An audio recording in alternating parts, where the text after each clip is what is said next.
नमस्कार दोस्तों, आप सभी का एक बार फिर से हार्दिक स्वागत करता हूं। बात करेंगे 29 जुलाई के एडिटोरियल सेशन की और हमेशा की तरह हमारा फोकस रहेगा वोकैबुलरी, ग्रामर, कॉम्प्रिहेंशन, ट्रांसलेशन, सब कुछ हम एक साथ सीखने का प्रयास करेंगे।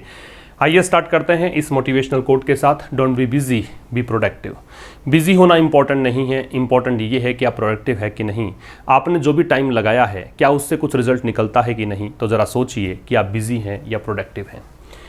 आशीष क्लासेस ऐप को ज़रूर से आप डाउनलोड कर लें। प्ले स्टोर से जाकर डिस्क्रिप्शन में लिंक दिया है, वहाँ से भी आप बाइक डाउनलोड कर सकते हैं। और उसके बाद में काफ़ी सारे यहाँ पर पेड कोर्सेज हैं, एक बार ज़रूर से विजिट कर लें, देख लें कि कौन सा पेड कोर्स आपके लिए उपयोगी है। एक ई बुक लॉन्च की गई है, इसके बारे में आप जान सकते हैं। 1800 वर्ड्स के साथ ये ई बुक लॉन्च की गई है, जो जनवरी से लेकर जून तक के जो भी एडिटोरियल वर्ड्स आए थे आपके, वो सारे इसके अंदर दिए हुए हैं। तो चलिए स्टार्ट करते हैं। डिगिंग डीपर आज का एडिटोरियल है। डिग डीपर का मतलब क्या है? डिग का मतलब खुदाई करना है, डीपर का मतलब और अधिक गहरा। चूंकि डिग्री कंपैरेटिव है डीप की, तो मैं यूँ कहूँगा और अधिक गहरा खुदाई करना। ये तो है लिटरल मीनिंग इसका। अब इसको आप किस प्रकार से लेंगे इस कंटेक्स्ट में, तो आप यूँ कह सकते हैं बहुत अधिक प्रयास करना, टू पुट स्ट्रेन्यूअस एफर्ट्स। ठीक है, बहुत ज़्यादा प्रयास करने को बोल सकते हैं डिग डीपर। अब ये जो एडिटोरियल है आपका, वो किस बारे में है? वो जीएसटी के बारे में है। जीएसटी कलेक्शन जो कि गवर्नमेंट को हुआ है, केंद्र सरकार को हुआ है, उसको कंपनसेशन देना था, मुआवजा देना था, भरपाई करनी थी जो स्टेट्स को नुकसान हुआ था उसकी। अब उसमें से एक अंतिम किस्त गई है मार्च में, और पूरा कलेक्शन जो बताया गया है इसके अंदर कि पूरे साल का कलेक्शन करोड़ों में चला गया है ना। 1,65,000 करोड़ के करीब पूरा कलेक्शन उन्होंने दिया है। इस प्रकार से स्टेट गवर्नमेंट को जो वित्त की ज़रूरत थी, क्योंकि कोविड-19 से भी लड़ना है स्टेट्स को, और इनको हेल्थ इंफ्रास्ट्रक्चर को भी रैंप अप करना है, तो इन सब चीज़ों में अब इनको सहयोग मिलेगा केंद्र सरकार की तरफ से। ये सारा आपको ये आर्टिकल बताएगा, तो सेशन को ज़रूर से एंड तक देखिएगा और जो भी इंपॉर्टेंट पॉइंट्स हो उनको नोट करते चलना है। दोस्तों के साथ शेयर करना मत भूलिएगा। आइए स्टार्ट करें। 4 months into financial year 2021, the center has finally managed to pay states the compensation due to them for the previous year under the GST regime। Regime का मतलब जान लो पहले। रेजिम का मतलब एक तो होता है शासन, एक होता है सिस्टम। तो यहाँ पे है system. System, mechanism, scheme, administration, ये तो हैं इसके सिनोनिम्स। ठीक है, किसी भी वर्ड के मीनिंग अलग अलग हो सकते हैं। आप लोग जब डिक्शनरी में सर्च करते हैं तो कई बच्चों का ये कहना होता है सर आपने ये बताया था, ये मीनिंग बता रखा डिक्शनरी में। ये मैं गलत नहीं बताऊंगा, मैं कोशिश यही करता हूँ, मैं खुद भी तो भाई आपको निकाल के देता हूँ ये वर्ड्स। तो डेफिनेटली मैंने जो वर्ड्स निकाले हैं वो कंटेक्स्ट में फिट बैठेंगे। आप जो वर्ड निकालते हो, आप कोई मीनिंग अलग निकालते हो, उस मीनिंग का कोई लेना देना होगा नहीं इस टेक्स्ट से। इसलिए आप जो मैं वर्ड्स बता रहा हूं उस पर विश्वास रखिए। सारे वर्ड्स बिल्कुल प्रॉपर तरीके से उसी संदर्भ में आपके लिए लाए जाते हैं।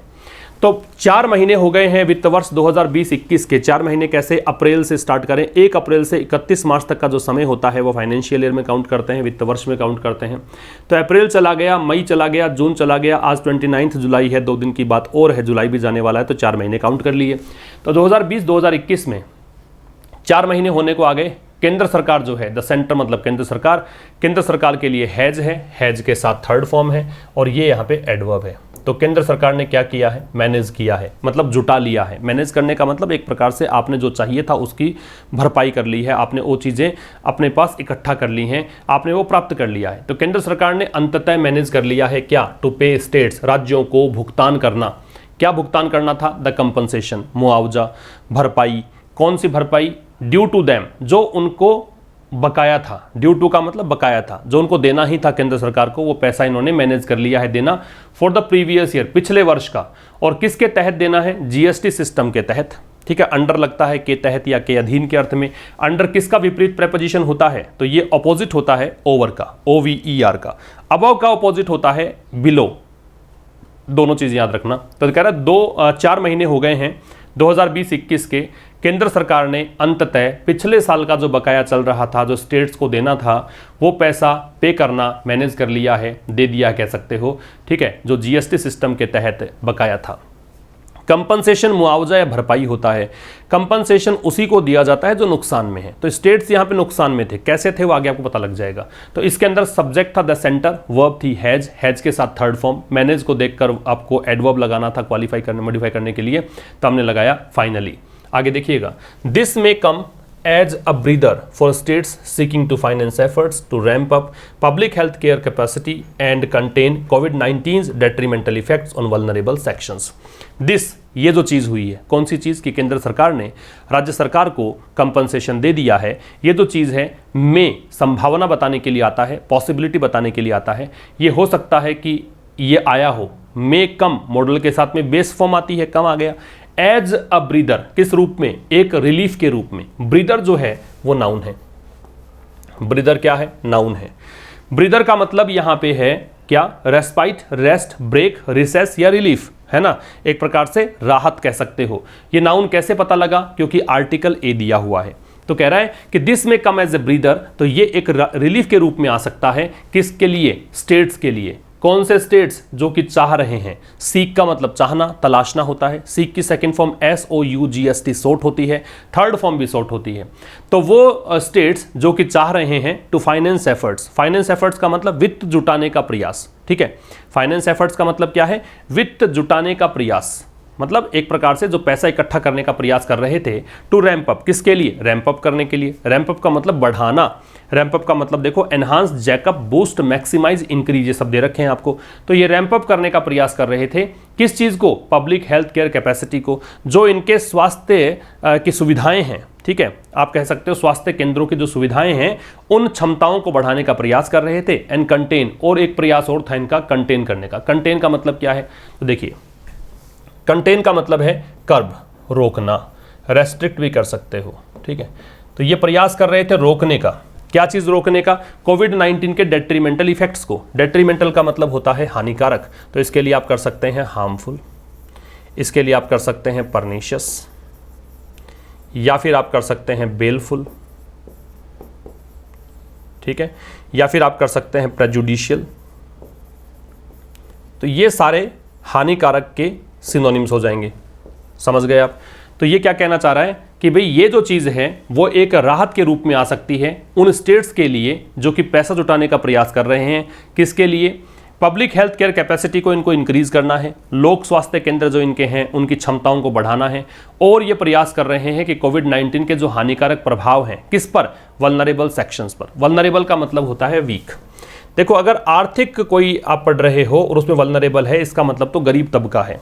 लेकिन अगर आप पढ़ रहे हो यहाँ पे स्वास्थ्य की बात आप कर रहे हो, फिर वल्नरेबल है, इसका मतलब है कि वो व्यक्ति जिनका इम्यूनिटी सिस्टम कमज़ोर हो, जैसे बड़े बूढ़े हैं, बच्चे हैं, या इम्यूनिटी सिस्टम जिनका स्ट्रॉन्ग नहीं है, उनको कहा है वल्नरेबल सेक्शन, जिन पर अटैक आसानी से हो सकता है कोविड-19 का, उसकी बात कर रहे हैं। तो ये प्रयास कर रहे थे कोविड-19 के हानिकारक प्रभावों को, जो वल्नरेबल सेक्शन पड़ने वाले प्रभाव हैं, उनको कंटेन करने का।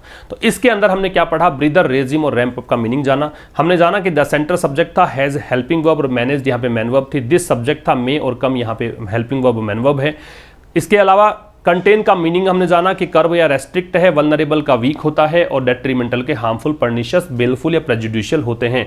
डेलेटेरियस भी कर सकते हो, हानिकारक को डेलेटेरियस भी कह सकते हैं। तो ये हानिकारक के लिए सिनोनिम्स हैं।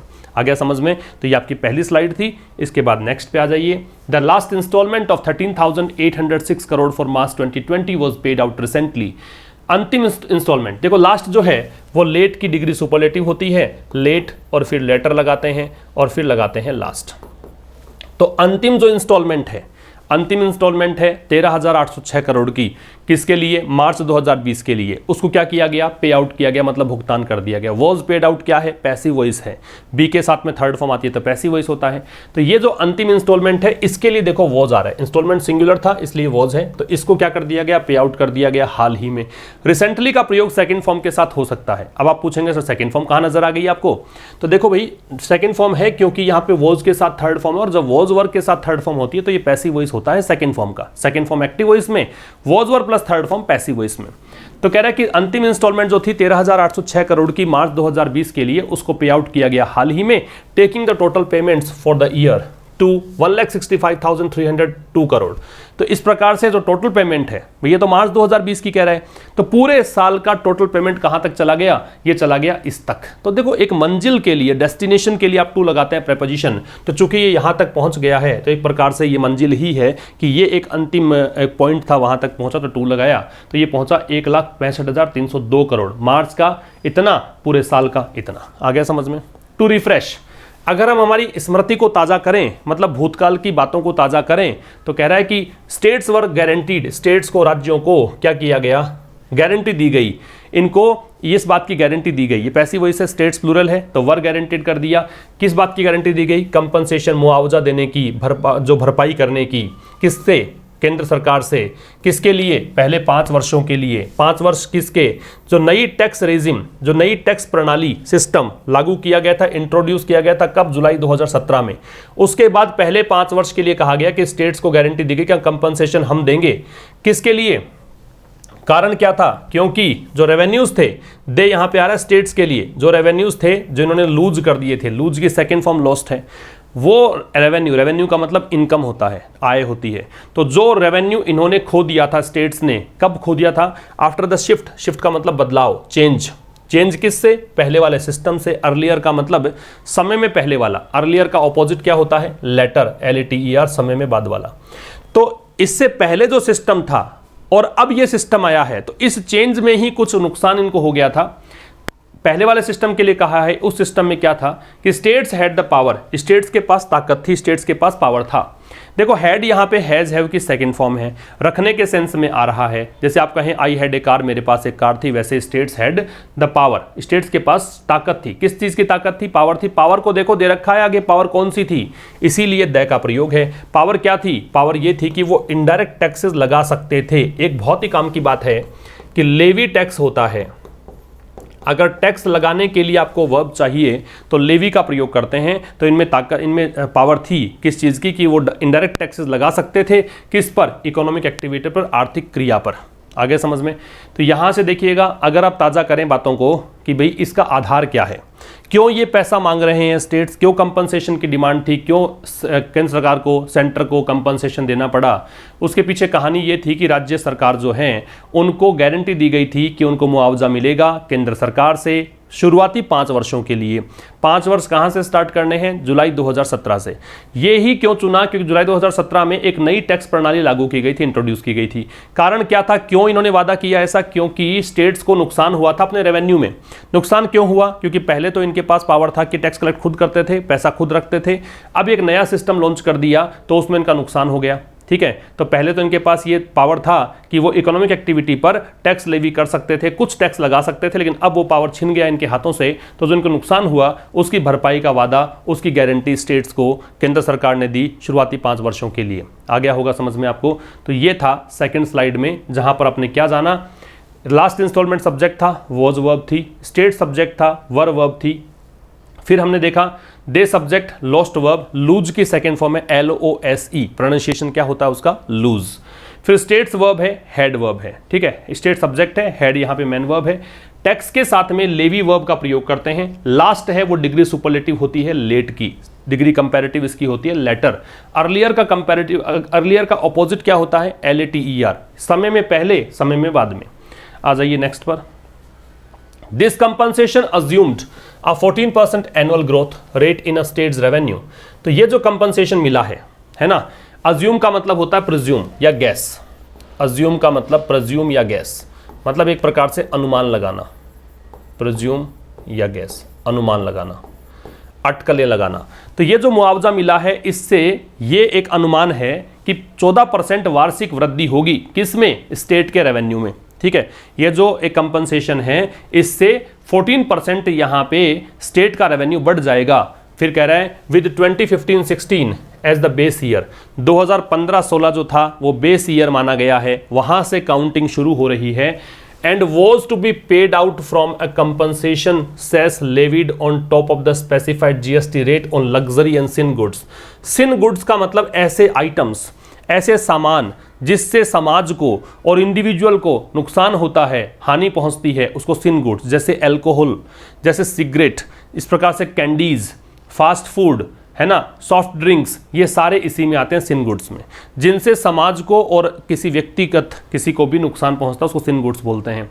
तो कह रहा है कि इस कंपनसेशन से ऐसा अनुमान था कि 14% वार्षिक वृद्धि होगी, है ना, 14% की दर से वार्षिक वृद्धि होगी स्टेट के रेवेन्यू में। 2015-16 इसका बेस ईयर रखा गया। And was to be paid out, और ये जो कंपनसेशन है was to be paid out का मतलब है ये पे किया जाना था। जब आप कोई टू लगा के V0 लगाते हो, मीन्स जब इज टू M2 R2 लगाते हो, वॉज टू वर टू लगाते हो, तो उसका पैसिव बनाने का तरीका है टू के साथ में बी लगा देंगे, बी के साथ में थर्ड फॉर्म कर देंगे तो पैसिव बन जाएगा।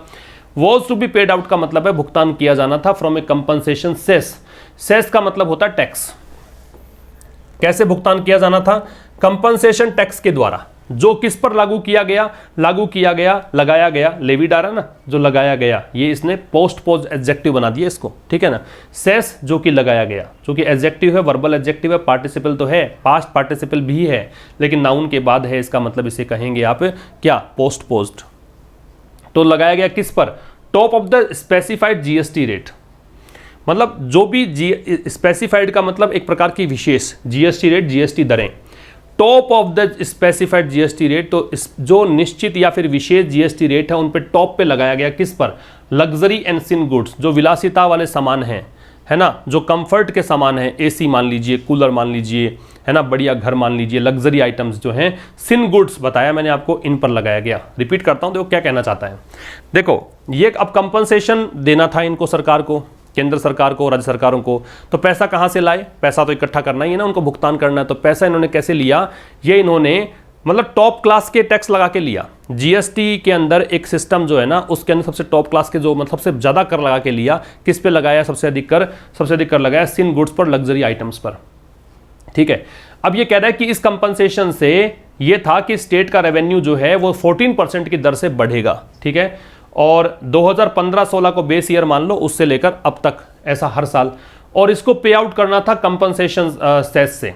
और ये पे आउट कैसे करना था सरकार को? पे आउट मतलब कंपनसेशन सेस से, मतलब मुआवजे के नाम पर, कि इनको भरपाई करनी थी, इनको चुकाना है, इस नाम पर इन्होंने टैक्स लगाया। टैक्स किस पे लगाया? On top of the specified GST rate, है ना, एक प्रकार से बिल्कुल टॉप पर लगाया, जाके सबसे ऊपर के कर लगाए, सबसे ज्यादा कर लगाए। किस पर लगाए? लग्जरी आय और सिन गुड्स पर। यहां तक समझ में आ गया होगा। सेस का मतलब टैक्स है, ध्यान रखना। अज्यूम का मतलब प्रिज्यूम है या गैस है, ये ध्यान रखना। आगे देखो, with growth down over the previous fiscal year even before the pandemic way lead the economy, the assumptions of the not too distant past are beginning to hurt. देखो, past are beginning to hurt. With growth down under over the previous fiscal year. Fiscal year का मतलब वित्त वर्ष होता है, वित्त वर्ष का मतलब फाइनेंशियल ईयर मान लीजिए, वही बात है। तो विद ग्रोथ डाउन, तो इस चीज के साथ की वृद्धि कम रही। Over the previous fiscal year, पिछले वित्त वर्ष के दौरान। ओवर का मतलब ड्यूरिंग है यहाँ पे, ओवर का मतलब यहाँ पे क्या है? ड्यूरिंग, इस दौरान। तो पिछले वित्त वर्ष के दौरान चूंकि वृद्धि दर है वो कम रही।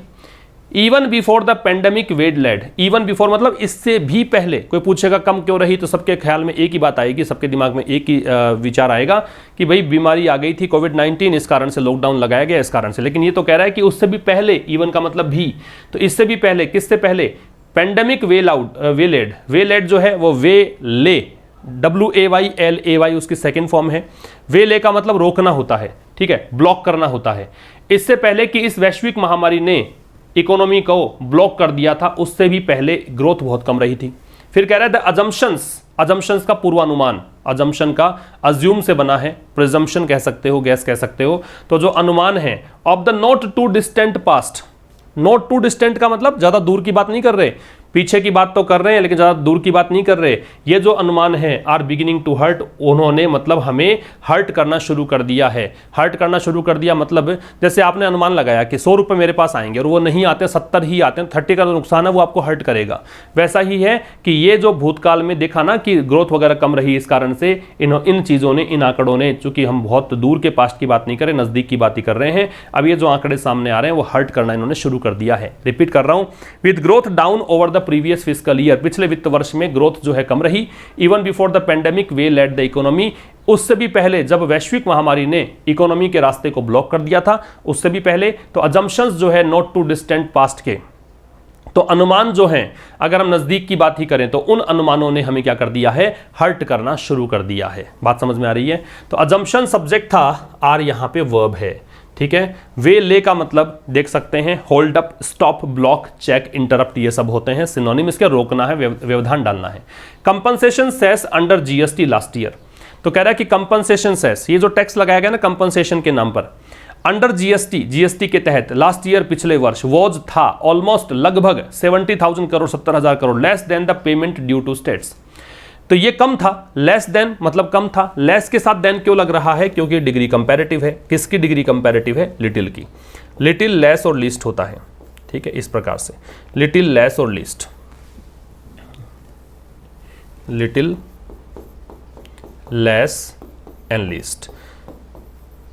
तो डिग्री कंपैरेटिव है, इस कारण से देन लग रहा है। तो जितना पेमेंट ड्यू था ना स्टेट्स को, जितना बकाया था उससे कम यहां पे अर्जित किया, 70,000 करोड़ ही यहां पे अर्जित कर पाए। देना था 1,65,000 कुछ, तो बहुत कम मिल पाया इनको। इसके बाद देखिए दिस गैप, ये जो गैप आया ना कि जितना देना है, मान लो देने हैं 100 रुपए और है आपके पास 40 रुपए, तो ये जो गैप है 60 रुपीज़ का, इसकी बात कर रहा है। ये जो गैप है इज लाइकली टू का मतलब होता है संभावना होना। जैसे it is likely to rain, बारिश आने की संभावना है। He is likely to visit us today, उसके हमारे आज आने की संभावना है। I am likely to attend a party, मेरी एक पार्टी अटेंड करने की संभावना है। इस प्रकार के सेंटेंसेस आप लाइकली टू से बना सकते हैं। तो ये जो गैप है इसकी संभावना है टू एनलार्ज फर्दर का मतलब आगे, एनलार्ज का मतलब बढ़ना, बढ़ाना। तो कह रहा है इस गैप के और भी बड़ा होने की संभावना है। जैसे अभी तो गैप आ रहा है 60 का, अब ये गैप कह रहा है कि 80 का हो जाएगा। मैं एक एग्जांपल देके समझा रहा हूं केवल आपको। तो ये गैप के और अधिक बढ़ने की संभावना है with expected economic contraction. Expected का मतलब क्या है? संभावित, ये एडजेक्टिव है। इकोनॉमिक कॉन्ट्रैक्शन आर्थिक संकुचन, संकुचन का मतलब कम हो जाना, सिकुड़ जाना। तो संभावित जो आर्थिक संकुचन है उसके कारण। Denting GST collections as well, denting का मतलब कम करना है, तो डेंट का मतलब diminish, reduce, lessen, shrink, weaken, कमजोर करना, कम करना। तो इस प्रकार से चूंकि आर्थिक संकुचन होगा, अगर अर्थव्यवस्था की रफ्तार धीमी आ जाएगी तो फिर इसका मतलब सीधा सा है कि जीएसटी कलेक्शन भी क्या होगा? कम होगा। एज वेल का प्रयोग भी टू के अर्थ में ही करते हैं जनरली, भी ऐसा भी होगा, मतलब इंक्लूड कर लिया इसने इसमें। तो कह रहा है कि ये जो गैप है, गैप को देखकर इज लगाया है, इसकी संभावना है बढ़ने की फर्दर आगे इस साल। कारण क्या है? कारण है कि पता है कि इकोनॉमिक कॉन्ट्रैक्शन हो सकता है, संभावित है ऐसा कि आर्थिक संकुचन देखने को मिल सकता है। और ये जो आर्थिक संकुचन है ये जीएसटी कलेक्शन को भी ले डूबेगा। ये तो डूबेगा ही, साथ में इसको भी ले डूबेगा, ठीक है, इस प्रकार से कहना चाहता है। कंपनसेशन सेस इनफ्लोज, इनफ्लोज का मतलब है अंदर आना। जैसे मान लो इनफ्लो ये है, आउटफ्लो ये है, ठीक है। इनफ्लो का मतलब अंदर आना, आउटफ्लो का बाहर जाना। तो जो पैसा आएगा, सेस का मतलब टैक्स है, कंपनसेशन सेस इनफ्लोज मतलब मुआवजे वाला जो टैक्स है, जो पैसा इनको इकट्ठा करना है, जो पैसा इनके पास आएगा, कुड श्रिंक, वो सिकुड़ सकता है। श्रिंक बराबर कर सकते हो कॉन्ट्रैक्ट, जो ये कॉन्ट्रैक्शन दे रखा था ये इसका सिनोनिम हो सकता है। तो कॉन्ट्रैक्ट, सिकुड़ना, संकुचन होना, इसी को हमने बोला डेंट, ये भी सेम ही है। तो ये तीनों सिनोनिम्स हो गए, ठीक है। तो कुड यहाँ पे पॉसिबिलिटी के लिए आ रहा है। तो कुड, हालांकि आपको लगता ऐसा है कि कैन का पास्ट है, पास्ट की एबिलिटी कैपेसिटी के लिए आता है, बिल्कुल आता है, लेकिन प्रेजेंट की एबिलिटी के लिए भी कुड कैन बी यूज्ड। तो कंपनसेशन सेस इनफ्लो जो है वो सिकुड़ सकता है, वो कम हो सकता है। Even more with people curbing discretionary spending. Discretionary का मतलब हमने शायद कल के एडिटोरियल में डिस्कस किया था। डिस्क्रेशनरी का मतलब होता है वॉलंटरी, देख लो यहाँ पे दे रखा है, ऑप्शनल, वॉलंटरी, आर्बिट्रेरी। अपने मनमाने ढंग से कह सकते हो, कोई बाध्यता नहीं है, स्वैच्छिक रूप से कह सकते हो, ठीक है, उसे कहते हैं डिस्क्रेशनरी। तो कह रहा है कि भाई कंपनसेशन सेस जो इनफ्लोज है वो सिकुड़ सकता है, वो कम हो सकता है। इवन मोर, और भी ज्यादा, ठीक है। विद, कारण क्या है? क्योंकि इसमें कारण ये है कि पीपल कर्बिंग, कर्बिंग का रोक लगाना, रोकना, रेस्ट्रिक्ट करना, कि लोग जो हैं वो discretionary spending on luxury goods, पहले तो क्या है, लग्जरी गुड्स पर, विलासितापूर्ण सामान पर, कंफर्ट वाले सामान पर ज्यादा पैसा खर्च करते थे। स्वैच्छिक था, लेकिन अब उस स्वैच्छिक खर्चे को वो रोकेंगे, कर्ब करेंगे।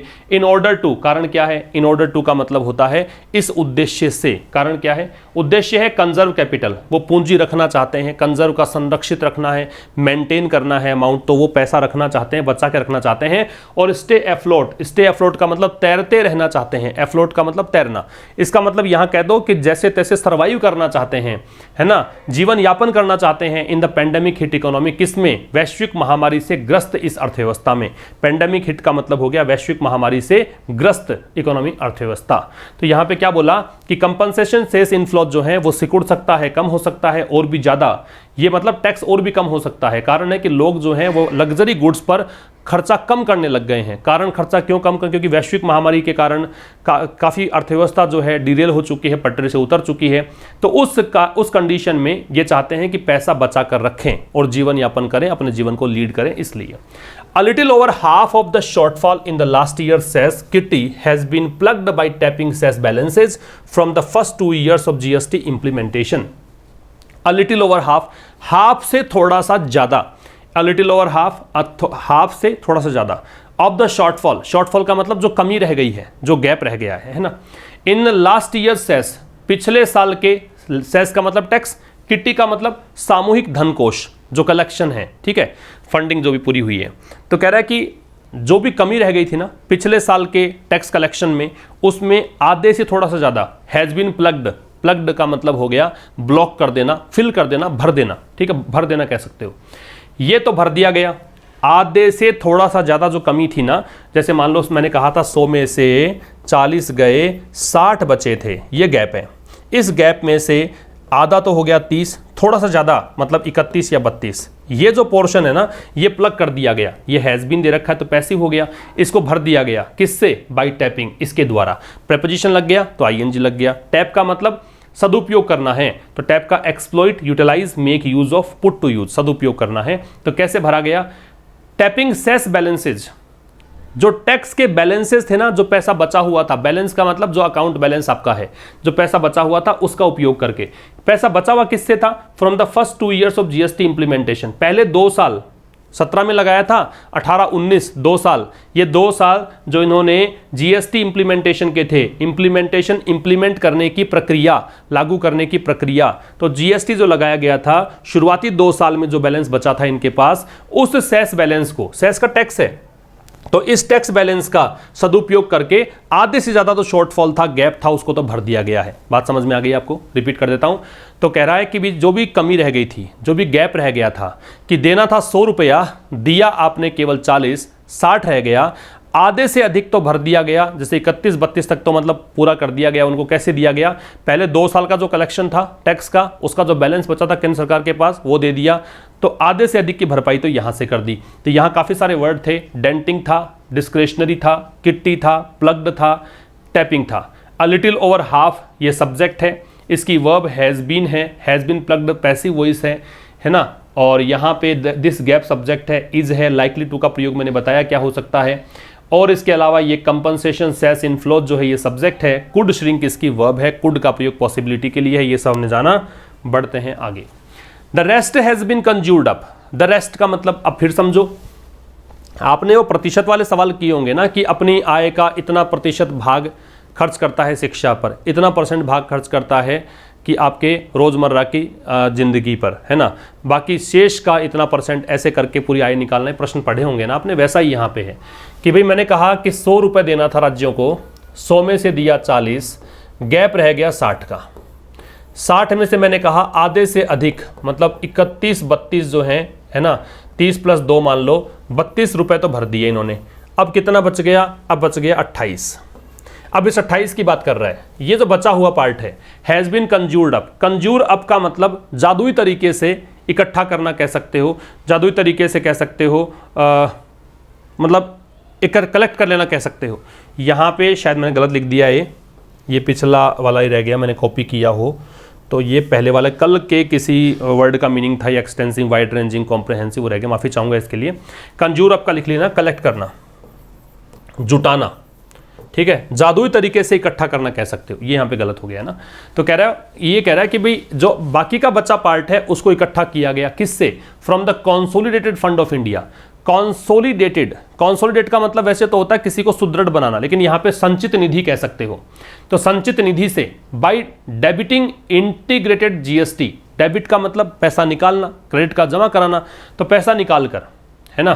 कैसे? पैसा निकाल कर, प्रेपोजिशन आईएनजी लग गया। पैसा किससे निकाला? इससे, इन फंड से। दैट वर, अब फंड्स के लिए दैट है, रिलेटिव प्रोनाउन है, तो वो funds that were lying with the centre, जो कि सेंटर के पास पड़ा था, वो फंड जो केंद्र सरकार के पास था। समझ में आ रही बात? अब 28 की बात रह गई भाई, 32 चुका दिए, 28 रह गए। 28 का क्या काम किया? ये इकट्ठा इन्होंने किया भारत के संचित निधि से। कैसे किया? ये जो IGST है ना, IGST फंड को डेबिट करके निकाल कर, ये किसके पास था? केंद्र सरकार के पास। लाई का मतलब पड़ा हुआ रहना, लाई की ING फॉर्म है, प्रेजेंट पार्टिसिपल रूप है, तो पड़ा रहना, जो पड़ा हुआ था इनके पास। IGST इज लेविड ऑन, इसी IGST की बात है, ये लगाया जाता है, पैसिव वॉइस है कि नहीं, इसके साथ थर्ड फॉर्म है, बी के साथ थर्ड फॉर्म है, ये लगाया जाता है किस पर? इंटर स्टेट सप्लाई पर। इंटर और इंट्रा, इंटर का मतलब तो है कि आप कह सकते हो जो कि एक से दूसरे राज्यों के अंदर है वो। इंट्रा का मतलब उसी राज्य के भीतर भीतर, विद इन द स्टेट। तो inter state supply of goods मतलब एक राज्य से दूसरे राज्य में जो सप्लाई होती है सामान की, उस पर जो टैक्स लगता है वो IGST है। तो IGST लगाते हैं किसमें? जब सामान का सप्लाई करते हो एक से दूसरे स्टेट में, एंड सर्विसेज, जब सर्विसेज की सप्लाई करते हो एक से दूसरे स्टेट में उस पर, and some of this levy, और इसमें से कुछ जो टैक्स है जो लगाया गया, टैक्स लगाया गया, कलेक्टेड, वो इकट्ठा किया गया 17-18 में। समझ गए? कुछ टैक्स इकट्ठा कर लिए 17-18 के अंदर। द फर्स्ट ईयर, ये पहला साल था, ये नई जो प्रणाली चालू हुई थी ना, उसका पहला साल था GST का। When systems were still tad ad hoc. Tad का मतलब होता है साहब वेरी स्मॉल अमाउंट, छोटी सी मात्रा, अ वेरी स्मॉल अमाउंट, ठीक है, उसको बोलते हैं टेड। एड हॉक जो है इसका मतलब होता है कि उद्देश्य के अनुसार, तदर्थ बोलते हैं हिंदी में, when needed for present purpose make shift, कि आपको किसी विशेष उद्देश्य के लिए कोई चीज चाहिए तो वो आपके लिए एड हॉक का काम करेगी। तो कह रहा है कि ये पहला साल था 2017-18 वाला, जब GST जो है when first year of GST when systems were still tad ad hoc, जब जो सिस्टम्स थे ना वो बहुत ही मतलब कह सकते हो, जब सिस्टम मतलब शुरुआती तो हुई थी इस सिस्टम की, तो उसमें बहुत ही कह सकते हो कि शुरुआती स्तर पे था। आपने एक उद्देश्य को लेकर शुरू किया और शुरुआती स्तर पर ही ये काम था, तो थोड़ा सा ही हो पाया। Had not yet been allocated to states, और ये जो पैसा है वो अभी तक भी एलोकेट नहीं किया गया है स्टेट्स को। एलोकेट का मतलब आवंटित करना है, डिस्ट्रीब्यूट करना है, डिस्पर्स करना कह सकते हो, ठीक है। तो ये आवंटित नहीं किया गया है। यहां तक कोई प्रॉब्लम मेरे हिसाब से होनी नहीं चाहिए। मैंने बहुत अच्छे से एग्जांपल देकर समझा दिया कि पूरी गणित क्या है। तो कह रहा है जो 28 रुपए बच गया उसको क्या किया? इकट्ठा किया गया भारत की संचित निधि से। कैसे किया? IGST फंड को निकलवा कर, जो केंद्र सरकार के पास रखा था। IGST होता क्या है बताया? IGST वो है जो गुड्स और सर्विसेज पर लगता है इंटर स्टेट वाले में, है ना। सप्लाई जब करते हो गुड्स सर्विसेज, सेवा और सामान, इसकी सप्लाई करते हो, उस पर लगता है, ठीक है। और कह रहा है कि कुछ और सम ऑफ दिस लेवी, और इसमें से कुछ जो टैक्स है ना वो लिया गया 17-18 वाले में से इकट्ठा किया गया, वो वाला है। ये पहला साल था जब शुरुआती दौर में था ये, है ना। टेड एड हॉक का मतलब यहाँ पे शुरुआती दौर भी कह सकते हो कि ये शुरुआती दौर में ही था। और ये जो पैसा है, ये जो इकट्ठा किया गया था ना कुछ पैसा, ये अभी तक भी स्टेट्स को नहीं दिया गया है, ये कहना चाहता है। आगे आ जाइए। Having thus drawn on these unintended contingent reserves, paying compensation to states this year is going to be even more daunting for the center. Having के साथ थर्ड फॉर्म, 10 का मतलब है इस प्रकार से, hence, तो इस प्रकार से having drawn on these unintended contingent reserves, draw on का मतलब एक प्रकार से कह सकते हो प्राप्त करना कह दीजिए, ठीक है। तो इस प्रकार से unintended मतलब गैर इरादतन, अनइंटेंडेड गैर इरादतन, जिसकी इंटेंशन आपकी नहीं थी, जिसके लिए आपने कोई प्रवृत्ति नहीं रखी थी। कंटिंजेंट रिजर्व्स का मतलब है वो पैसा, वो कह सकते हो कि एक फंडिंग जो कि आप अपने बुरे समय के लिए रखते हो। जैसे आप कई बार बैंक में रखते हो ना, जैसे मान लीजिए 5,000 रुपए तो आप रखेंगे, वो निकालेंगे नहीं। वो क्यों? क्योंकि आप सोचते हो कि कभी विपत्ति काल आ गया, कोई दिक्कत अगर आएगी तो पैसा निकलवाऊंगा, तो वो है कंटिंजेंट रिजर्व्स। तो कह रहा है कि इस प्रकार से ये जो पैसा है अनइंटेंडेड कंटिंजेंट रिजर्व्स, हालांकि इसको अनइंटेंडेड इसलिए कहा है क्योंकि सरकार की तो मंशा ये थी नहीं कि हमारा विपत्ति काल आएगा तो काम मिलेंगे, तो इन्होंने रोक के रखा था पैसा, इन्होंने राज्यों को दिया नहीं था। तो इसको लेकर पेइंग कंपनसेशन टू स्टेट्स, इसको काम में लेकर और पैसा देना, स्टेट्स को कंपनसेशन पे करना दिस ईयर, इस साल, is going to be even more daunting. ये क्या हो सकता है? ये अभी भी और ज्यादा डरावना हो सकता है। अब ये पेइंग यहाँ पे सब्जेक्ट है, ये पेइंग जो है is going to be, is going मतलब होने वाला है, हो जाएगा क्या? इवन मोर डॉन्टिंग, और भी डरावना, फॉर द सेंटर, केंद्र सरकार के लिए। डॉन्टिंग का मतलब है इंटीमिडेटिंग, फॉर्मिडेबल, डिस्कंसर्टिंग, अधिक बेचैन कर देने वाला, भयानक हो सकता है, ये सब मीनिंग देगा। तो कह रहा है इस प्रकार से 10 आ गया। इस प्रकार से हैविंग प्लस थर्ड फॉर्म ये होता है कोई भी काम करने के बाद, परफेक्टिव पार्टिसिपल इसको बोलते हैं। जैसे हैविंग टेकन ब्रेकफास्ट, ब्रेकफास्ट करने के बाद आई वेंट टू ऑफिस, मैं ऑफिस चला गया, I went to the office, ठीक है। इसी प्रकार से आप कहें कि having helped him I asked him to go ahead, उसकी सहायता करने के बाद मैंने उससे कहा कि आगे बढ़ो। इस प्रकार के सेंटेंसेस बनते हैं हैविंग प्लस थर्ड फॉर्म से, आप भी ट्राई कर सकते हैं। तो इस प्रकार से ये जो अनइंटेंडेड, बिना इरादे के जो इन्होंने एक पैसा रख रखा था ना अपने पास में, उस पैसे का यूज करके ड्रॉ ऑन, वहां से निकाल लिया पैसा इन्होंने, और उसको लेकर के पैसा इन्होंने स्टेट्स को दे दिया, है ना। वो भी मतलब 1 साल वाला अभी तक दिया नहीं था ना, वो पैसा अब दे रहे हैं कंपनसेशन के, जो इनका था बाकी था पैसा उनको दे रहे हैं। तो ये जो चीज़ है वो केंद्र सरकार के लिए और भी भयावह हो सकती है, और भी बेचैन कर देने वाली हो सकती है। At the last GST council meeting in June, तो कह रहे पिछली मीटिंग में, पिछली जो जीएसटी काउंसिल मीटिंग थी, जीएसटी परिषद की जो मीटिंग थी ना जून के अंदर, उसमें वित्त मंत्री निर्मला सीतारमण ने क्या कहा था, तो ये सब्जेक्ट है, ये हेड सेड वर्ब है। इन्होंने कहा था कि द काउंसिल वुड, मतलब जीएसटी काउंसिल की बात कर रहा है कि जीएसटी काउंसिल फिर से मीटिंग करेगी। कन्वीन का मतलब मीटिंग के लिए इकट्ठा होना, गैदर कह सकते हो, असेंबल कह सकते हो, समन कह सकते हो, ब्रिंग टुगेदर कह सकते हो। मीटिंग के लिए एकत्रित होने को क्या बोलेंगे, कन्वीन। काफी बार आता है ये वर्ड। तो कह रहा है कि वित्त मंत्री निर्मला सीतारमण ने पिछली जो मीटिंग हुई थी जून में, उसमें कहा था कि ये काउंसिल जो है एक बार फिर से मीटिंग करेगी। कब, जुलाई में। किस लिए करेगी, डिस्कस करने के लिए। डिस्कस के साथ में we need not use any preposition, ठीक है। Generally a question is asked in examination by adding about, about देकर प्रश्न आपको पूछते हैं, वो गलत होगा, that would be considered wrong. इस कारण से डिस्कस में कोई प्रिपरेशन लगाना नहीं है। तो काउंसिल जो है वो फिर से इकट्ठा होगी, फिर से मीटिंग करेगी जुलाई में। किसके लिए, डिस्कस करने के लिए। डिस्कस क्या करना है, पॉसिबल ऑल्टरनेटिव्स, मतलब संभावित विकल्प क्या हो सकते हैं। ऑल्टरनेटिव का मतलब विकल्प होता है, एक होता है ऑल्टरनेट। ऑल्टरनेट का मतलब एकांतर क्रम में होता है, एक छोड़कर दूसरा होता है। ऑल्टरनेटिव का मतलब विकल्प होता है, याद रखना। तो इन्होंने क्या कहा कि भाई हम फिर से यहाँ मीटिंग करेंगे जुलाई में, किसके लिए, संभावित विकल्पों को चर्चा करने के लिए, पॉसिबल जो विकल्पों डिस्कस करने के लिए। और डिस्कस क्यों करना है, to deal with, deal with का मतलब निपटना, टैकल विद, डील विद को क्या कर सकते हो, टैकल विद। डील के साथ विद लगता है, टैकल के साथ विद लगता है, ये दोनों एक ही बात है, निपटना है। अगर व्यापार करने की बात आप करते तो डील के साथ में इन लगता है। दिस पर्टिकुलर कॉनंड्रम, कॉनंड्रम का मतलब प्रॉब्लम, डिफिकल्टी, समस्या। तो ये जो वर्तमान में समस्या है ना, ये विशेष जो समस्या बनी हुई है, इसको डील करने के लिए ऐसा करने की बात इन्होंने की है, ठीक है। आगे देखो, द चीफ सोल्यूशन, तो कह रहा मुख्य जो सोल्यूशन जो है, देखो यहां पे कॉमा लगाना, ये जो मुख्य सॉल्यूशन है, officials have been flashing out, जो सॉल्यूशन, ये जो सॉल्यूशन है, सॉल्यूशन को देखकर इज है, ऑफिशियल्स को देखकर हैव बीन है। ये जो मुख्य हल है, जो अधिकारी लोग जो हैं, have been flashing out. Flash out का मतलब समझाना, expound, elaborate on, enlarge on, व्याख्या करना, समझाना, एक्सप्लेन करना।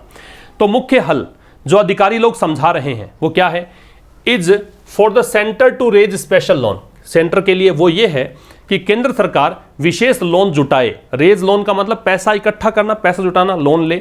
अगेंस्ट फ्यूचर जीएसटी सेस, किसके अगेंस्ट लोन ले, अगेंस्ट का मतलब ये विरुद्ध नहीं है, ये इसके आधार पर लोन है। तो किसके आपने बेसिस पर लोन लिया, तो लोन ले आप भविष्य का जो जीएसटी सेस है, अक्रूवल, कि भविष्य में हम जीएसटी का इतना टैक्स इकट्ठा कर लेंगे। अक्रूवल का मतलब संचय, अक्रूवल का कलेक्शन, एग्रीगेशन, एमासिंग, कि भविष्य में आप इतना टैक्स इकट्ठा कर लेंगे, उसके अगेंस्ट में आप लोन ले लीजिए। किसके लिए, इन ऑर्डर टू, इस उद्देश्य से। उद्देश्य क्या है, हेल्प मीट, हेल्प के साथ में V0 सीधा लग सकता है। हेल्प एक ऐसी वर्ब है that can take either V0 और 2 + V0, means infinitive and bare infinitive, both the things are allowed with help. याद रखिएगा, दोनों चीजें आ सकती हैं। तो कह रहा है कि जीएसटी सेस एक्रूवल जो है किस उद्देश्य से, हेल्प मीट्स इस कंपनसेशन प्रॉमिस, कि जो भी इसके कंपनसेशन प्रॉमिस हैं कि हम आपको इतना मुआवजा देंगे, स्टेट से प्रॉमिस किया था, उस प्रॉमिस को पूरा करने के लिए इसको क्या करना चाहिए कि भविष्य में सब इतना टैक्स आ जाएगा, उसकी एवज में पैसा देना तो आज ही है, तो लोन ले लीजिए आप, है ना, और लोन लेकर कर सकते हो। ये अधिकारियों ने बताया है इसको। There is no sign, no sign subject है, इज वर्ब है। ऐसा कोई संकेत नहीं है of that meeting being scheduled date, किस चीज का, कि ऐसी मीटिंग जो है बीइंग शेड्यूल्ड डेट, की अभी तक कोई मीटिंग ऐसी शेड्यूल की जा रही है, ठीक है। जो कहने वाला था नेक्स्ट मंथ मीटिंग करेंगे, ऐसा करेंगे, वो करेंगे, ऐसी कोई भी मीटिंग का अभी कोई संकेत नहीं मिल रहा है। देयर से स्टार्ट किया है, इन्वर्जन है, नो साइन सब्जेक्ट है, इज इसकी वर्ब है। ऐसा कोई संकेत नहीं है उस मीटिंग का कि जिसको अब शेड्यूल किया जा रहा है अब तक, कि अब बताया जा रहा है कि इस डेट को मीटिंग करेंगे, ऐसा कोई यहाँ पे संकेत देखने को नहीं आ रहा है। आगे देखिए, that the pandemic economic havoc, दो सब्जेक्ट है। पेंडेमिक इकोनॉमिक हैवॉक के लिए हैज है कि जो ये वैश्विक महामारी है, इसकी जो इकोनॉमिक हैवोक का मतलब आर्थिक कहर, इसका आर्थिक कहर जो है उसने जो थ्रोन अप किया है, थ्रो अप का मतलब वैसे तो फेंकना है, थ्रो अप का मतलब यहां पे अपने सामने चुनौतियां पेश कर दी हैं, यूं कह सकते हो। तो इस वैश्विक महामारी ने जो इसके आर्थिक कहर है, इसने जो थ्रो अप किया है मल्टीपल चैलेंजेस, अनगिनत चुनौतियां for north block Mandarin, Mandarin का मतलब अधिकारी, नॉर्थ ब्लॉक अधिकारियों के लिए वो अंडरस्टैंडेबल है। ये जो पूरी चीज है ना, इसके लिए दैट है। अगर यहां तक की बात पूरी कर दूंगा तो इस दैट के लिए इज है, दैट इज अंडरस्टैंडेबल, वो समझने योग्य है। बात समझ में आ रही है कि वो चीज समझने योग्य है। क्या चीज? कि वैश्विक महामारी ने, वैश्विक महामारी के जो आर्थिक कहर है, वो का मतलब कहर है, वो का मतलब विपरीत प्रभाव, एडवर्स इंपैक्ट है ना, उसने जो आर्थिक कहर ने बहुत अधिक चुनौतियां नॉर्थ ब्लॉक के अधिकारियों के लिए पेश कर दी हैं, वो समझने योग्य है। अंडरस्टैंडेबल एडजेक्टिव है, ABLE ending words are generally called adjective, so it would be called adjective. But with the third of the fiscal year, लेकिन कह रहा है कि इस वित्त वर्ष के, with the third of the fiscal year, almost over, कि भाई अ थर्ड मतलब एक तिहाई, फिस्कल ईयर वित्त वर्ष, तो इस वित्त वर्ष का एक तिहाई तो खत्म होने में आ गया, क्योंकि अप्रैल मई जून जुलाई 4 महीने, 12 महीने का तो वित्त वर्ष, तो एक तिहाई तो खत्म होने को आ गया, ऑलमोस्ट ओवर, लगभग खत्म हो गया। It would help the centre and the states to battle the virus more effectively, ये चीज़ बहुत सहायता करेगी केंद्र सरकार, राज्य सरकारों की इस वायरस से प्रभावी तरीके से लड़ने में। कब?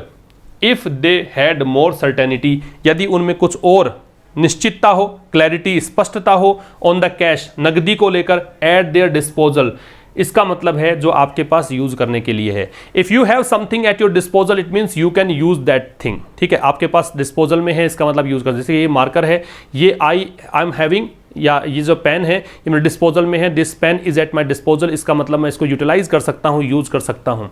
तो वैसा ही है कि यहाँ पे ये कंडीशनल सेंटेंस बन रहा है भाई, इफ के साथ में सेकेंड फॉर्म दे रखी है, तो यहाँ देखेंगे वुड के साथ V0 दे रखा है, सेकंड कंडीशनल सेंटेंस का पार्ट है। तो ये एक इमेजिनेशन है, एक कल्पना है कि यदि इनके पास कैश सही तरीके से हो तो फिर ये इस कंडीशन को अधिक अच्छे से डील कर पाएंगे। ये जो वायरस के कारण जो कंडीशन पैदा हो रखी है पूरे विश्व के सामने है, हमारे देश में भी हालत बहुत बदतर हैं, इस हालात का जो लड़ाई करनी है, लड़ना है हमें, प्रभावी तरीके से लड़ पाते कब? जब इनके पास क्लैरिटी होती, सर्टेनिटी होती, कैश को लेकर, जो कैश इनके पास कितना है उस चीज़ को देखकर हो जाता। अब हम बात करेंगे आज के रिवीजन की। तो कॉनन्ड्रम जो शब्द है इसका मतलब डिफ़िकल्टी होता है, ठीक है, पहेली को बोलते हैं डिफ़िकल्टी, सीक्रेट, पजल, ये सब होते हैं। टैड जो है, टैड का मैंने बताया था स्मॉल अमाउंट होता है। फ्लैश आउट का समझाना है, अभी आया था वर्ड, एक्सपाउंड है। अक्रूअल है, इसका मतलब कलेक्शन है, और प्लग का मतलब फिल है, भरना है। तो आप लिख लीजिए इसके, कॉनन्ड्रम का लिखेंगे आप डी से जोड़ेंगे, टैड को जोड़ेंगे सी से, फ्लैश आउट को जोड़ेंगे ई से, फिर अक्रूअल है, अक्रूअल को जोड़ेंगे बी से, और प्लग को जोड़ेंगे ए से। ये आपके आंसर्स हैं रिवीजन के। बात करें ट्रांसलेशन की तो वह कार चलाते समय सो गया। सो गया मीन्स सेकंड फॉर्म है, पास्ट इंडेफिनिट है। नोडेड ऑफ, ये कोई भी काम करते हुए सो जाना। He nodded off while driving the car, while के साथ तो आईएनजी लगता ही है, तो he nodded off while driving the car, car चलाते समय सो गया। महंगाई ने धीरे धीरे उसकी बचत को कम कर दिया। धीरे धीरे कम कर देना तो निबल अवे है, ये आपको बताना था। तो इन्फ्लेशन महंगाई को बोलते हैं। कर दिया, अब यहाँ पे सेकेंड फॉर्म कर सकते हो, कर दिया है कर दो इसको, हैज़ मैंने थर्ड फॉर्म लगाया है तो ये हैज़ थर्ड फॉर्म कर दिया। अगर यहाँ पे कर दिया सेकंड फॉर्म ही है तो सेकंड फॉर्म लगा दो, निबल्ड अवे। तो inflation is nibbled away his savings, उसकी बचत को धीरे धीरे कम कर दिया है। और वाक्य आप बना के देखिएगा किस चीज़ ने क्या कम कर दिया है, उसके लिए निबल अवे का प्रयोग करके देखना। फिर है उसने अपने मैनेजर की गुप्त रखी हुई फाइलों को खोजने की कोशिश की है, तो ये पास्ट इंडेफिनिट है। उसने कोशिश की, ही ट्राइड। क्या कोशिश की? To nose around. Nose around का मतलब है कोई भी चीज़ जो सीक्रेट रख रखी है उसको सर्च करने की कोशिश आपने की है। तो he tried to nose around क्या? अपने मैनेजर की फाइल्स, हिज मैनेजर्स फाइल्स। तो काम की चीज़ें थी नोज अराउंड, काम की चीज़ थी निबल अवे और नोडेड ऑफ। ये तीन चीज़ें आपने नहीं सीखी है, इनके बेसिस पर आप कुछ वाक्य बना के देखिएगा। बात करें प्रेपोजिशन की तो देखो he will be sworn in. Sworn in ceremony होती है, शपथ ग्रहण समारोह होता है, स्वेरिंग इन सेरेमनी। तो स्वॉर्न इन आएगा, उसको शपथ दिलाई जाएगी एज द प्राइम मिनिस्टर, मुख्य प्रधानमंत्री के रूप में। She felt ashamed of. Ashamed of का मतलब होता है शर्मिंदा होना, उसे अपने किए का कह सकते हो कि शर्मिंदगी है जो अपने उसने व्यवहार किया उसको लेकर। He does not object to. Object to का मतलब ऑब्जेक्शन करना, ठीक है, वो आपको कोई ऑब्जेक्ट नहीं करता, रोकता नहीं है आपके जाने को, कोई उसको ऑब्जेक्शन नहीं है। तो ये सब चीज़ें आज आपने सीखी हैं, बहुत ज़्यादा चीज़ें सीखने को थी इनफैक्ट आज की क्लास में। तो आप ज़रूर से इसे शेयर कर दीजिएगा सेशन को, और जो भी बच्चे लाइव देख रहे हैं उसको लाइक ज़रूर करके जाएं। मिलते हैं कल शाम 5 बजे, तब तक के लिए नमस्कार, थैंक यू वेरी मच।